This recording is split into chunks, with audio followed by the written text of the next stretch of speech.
Good morning, closeteers. How you doing this morning? All right, y'all.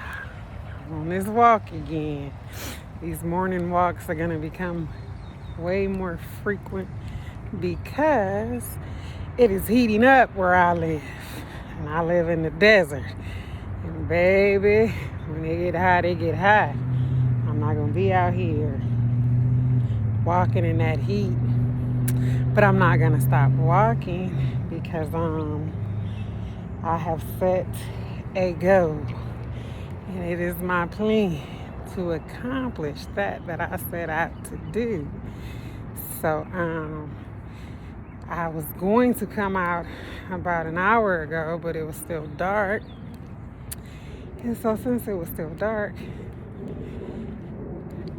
I was like, okay, I'll wait because I don't want to come out walking strapped. You know, I always bring some with me, but if I come out in the dark, trust me, I'm coming out with my little friend. I call it Little American Express. Never leave home without it, right? But I didn't want to come walking with it.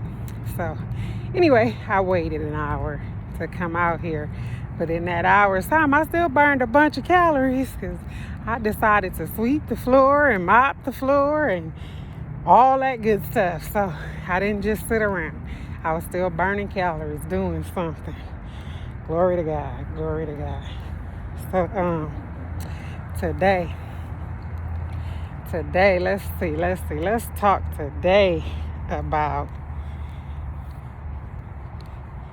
my son, my middle son. He is the kid who was more negatively affected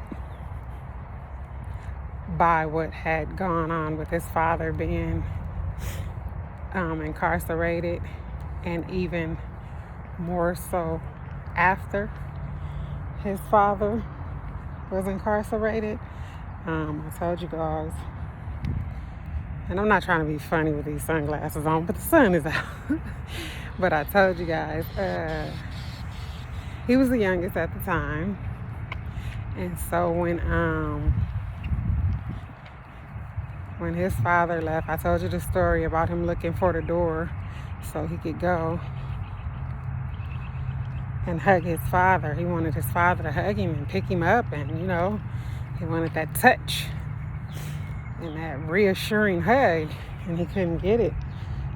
And so that really affected him. By the time when his father came home, well, before his father even came home, he and his brother, no kidding, they used to tag team me. I promise you.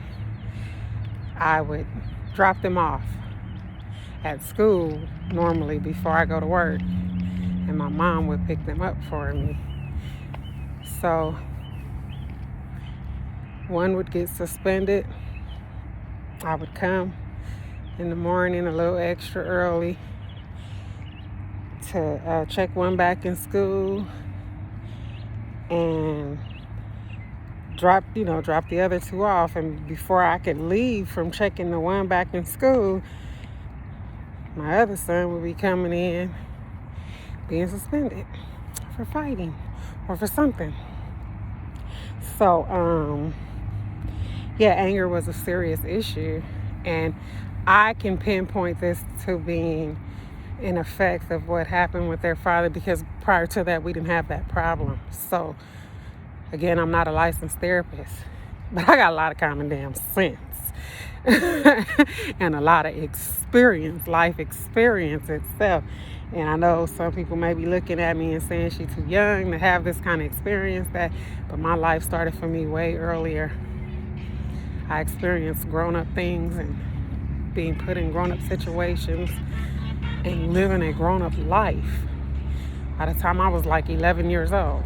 So I have that kind of experience. I may not have the numbers behind me, but I have the experience of it happening behind me. So I can pinpoint these things when I'm talking about my children, because I know I didn't have that problem prior to, right? So it was rough. It was rough. So many days. I just did not think I was going to make it because at the time I had a full-time job. I was a full-time student and full-time mom, full-time parent, full-time mom and full-time dad. And I'm not saying anything bad about single parenting, but up until that point, I had not experienced being a single parent. So I was thrusted into being a single parent. So this was very, very hard. It wasn't easy. It wasn't easy, and I was very young. To be honest with you, I was 19 years old when all this took place. 19, 20. I was 20 by the time this happened. So legally, I couldn't drink, gamble, or anything like that, right? But I had to run a full household, and I was thrusted into it because prior to that, I was the parent that stayed home with the kids, and made money when I felt like it, when I wanted to. But now, I'm the sole provider. So my stress level was on 100. It was on 100. And these situations were not adding to it. I mean, we're not helping. It was just adding to the frustration. So, kids can feel that. They can sense that. So outside of their own frustration, they also could sense my frustration. Right? This is why I say it's important. It's imperative to seek professional counseling, because a lot of this stuff could have been diffused, but it wasn't. So I tell my story in the hopes that one of you won't have to go through what I went through, and you won't have to be trying to repair things some 20, 30 years later, right? So he had his issues in school. The difference between he and my oldest son, by the time my oldest son got to junior high school, he really calmed down a lot. But not this kid. Not this one. His turn up was turn up. And even to this day, his turn up is turn up. I pray hard for my son. Pray very hard for him. He keeps me on my knees. And I am not complaining because I don't mind. I just thank God that I have the mind to pray. That I have the relationship to know. Good morning. That I have the relationship to know and to understand that a power bigger than me has to do something with this young man, right? So he ended up going to juvenile hall by no fault of his own, though. He made a bad moral decision, but anyway, I'm going to reach out to the Innocence Project too, because I think they could probably help him with that situation. I have all the court documents. I asked for it to go to a higher court in California. Everything, they basically ignored me.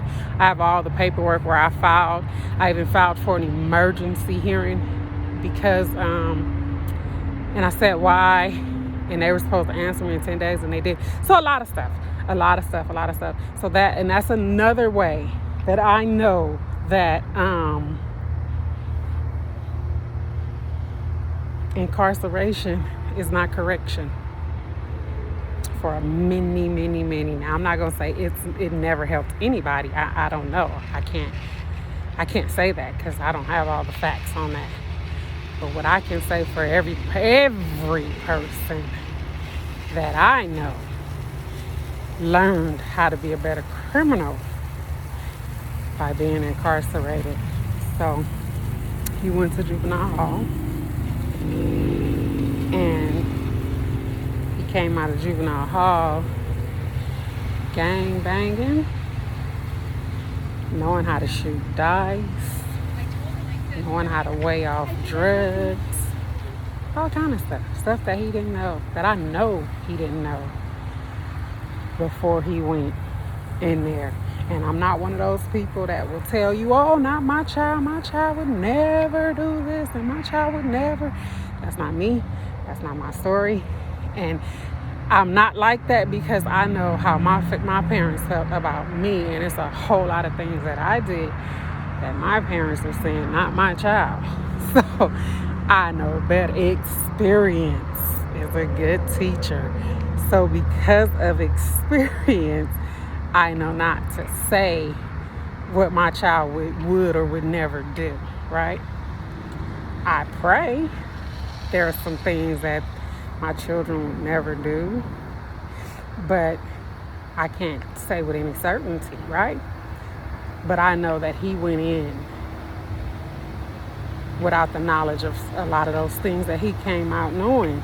And so, yet another person with a heart at Syria. But one of the first things I did when he came home from juvenile hall, I put him in counseling. By this time, I had the knowledge and wherewithal to know he needed to go to counseling. So that was one of the first things that I did. But he didn't stick with it. So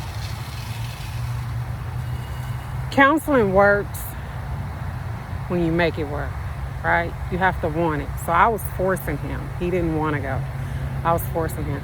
And so I've said before, if you're going to seek counseling, you have to be open and honest, because if not, then the person or the treatment that you receive is half-assed, because the person doesn't have all the information. Now, some therapists can kind of snuff out the BS, but it didn't work for him. And so even to this day, he needs anger management, he needs counseling.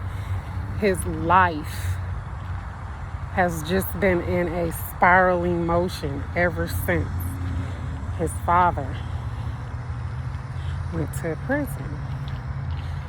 And so this is the fallout of it. And now he's a father. And to try to combat some of the frustration, I do a lot. I have my grandson a lot.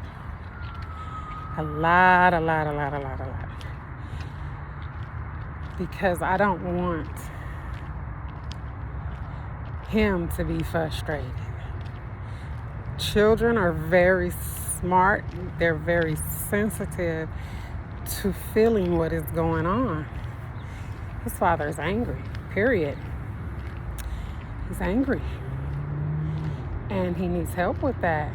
He's trying to fix it himself, and he can't. He can't. And he is one of the people who fell into the stigma surrounding counseling. So I pray hard for that kid, and it is not solely but mainly because of him that I am adamant, because of him and his father. I am really adamant about that you need professional help. I'm gonna turn around. I don't want to go this way. I want to go this. Sorry, y'all. That you need professional help. You need counseling because of how I seen those two, how they were affected by it, right? So please, get help. Get counseling anyway. Even if you didn't face any of these things, counseling, it's nothing. There's no downside to it. It's only an upside. There is no downside to it, except maybe the cost. But it's really only an upside. So go on and get the help. Don't fight it. You'll appreciate, because I know that you learn conflict resolution. I know that you learn how to deal with anxiety. I know that you learn when to take responsibility, because a lot of times we do shift blame. I take responsibility for that a lot of times. And so it teaches you how to deal with all that stuff and how to teach you how to identify toxins before you get too entangled with them. So it's good for you. It's good for your kids. That's my feeling today. I would love to get more into how that child, my third child, my middle son, was affected. I'm gonna talk to him and see how you feel about it. All right, until next time, love you, Closeteers. Bye.